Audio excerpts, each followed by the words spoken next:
Hey everybody, it's Easton here. When we're back at the ABYC, we're going to be talking about isolation transformers. Now, I don't know much about an isolation transformer, but we get calls all the time, and I transfer those right to Jordan.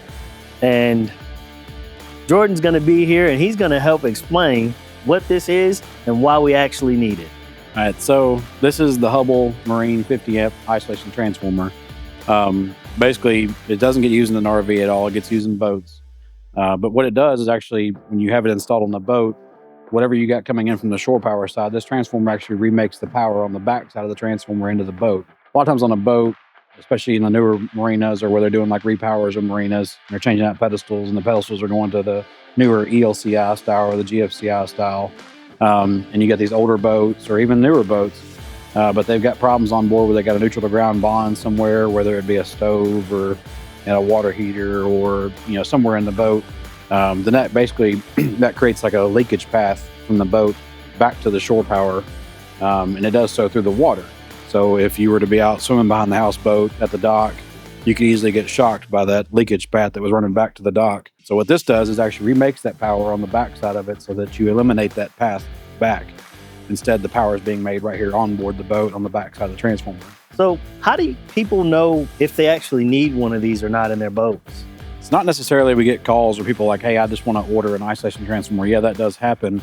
What a lot of times happens is people are calling and saying, hey, they just came through my marina and put all new pedestals in, and they've got these new GFCI pedestal or an ELCI pedestal, and now my boat, I can't leave it plugged in because it just keeps tripping the breaker nonstop. Or the marina says I'm not allowed to plug back in until I get my boat fixed because I've got a problem on board.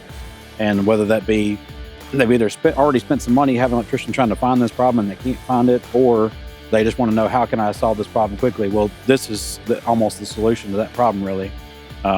Once this thing is installed, it kind of eliminates all that stuff that could have been causing that ELCI problem or the GFCI tripping on the boat, on the pedestal itself. So if you need one of these isolation transformers, we'll pop the lid off of this thing. We'll get some wires hooked up to it so that we can show you how to properly hook this up.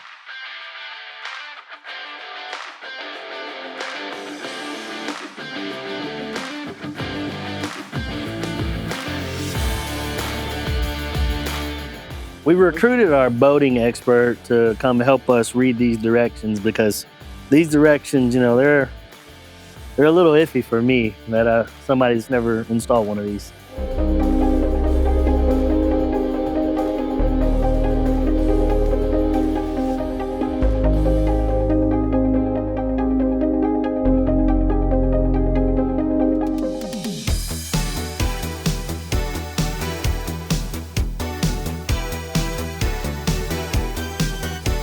So we got this all hooked up, and it's hooked up for a 50 amp, 125, 250. And, we just basically read the directions. You have the hot leg, you have H1 going to one of the hot legs. You have H4 going to the other hot leg. And we have 2 and 3 just tied together. And we basically got all that information just from the directions. So these are really user-friendly, and they're easy to read. The directions are easy to read as long as you just kind of pay attention and make sure you get the proper connections. So Jordan, how are we going to test this out? What are we going to do to make sure that this is all working properly? So you're going to plug it up to our 50 amp, 125, 250 building power, and we're going to feed it into the transformer. I've got my meter hooked up to the output side. We're going to show you on the screen here what that's going to look like coming off the back side of the transformer. Okay, let's get to it. Let's cross our fingers.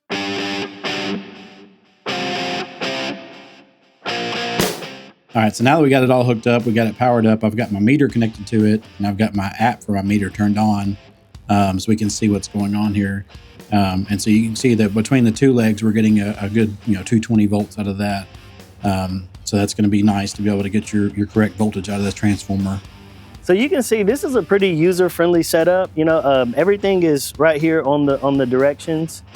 But if you don't feel comfortable actually wiring this yourself, I would always seek a professional help. Somebody that, is ABYC certified maybe. You had me concerned. You said professional help, and I think about my psychiatrist. I think about them too.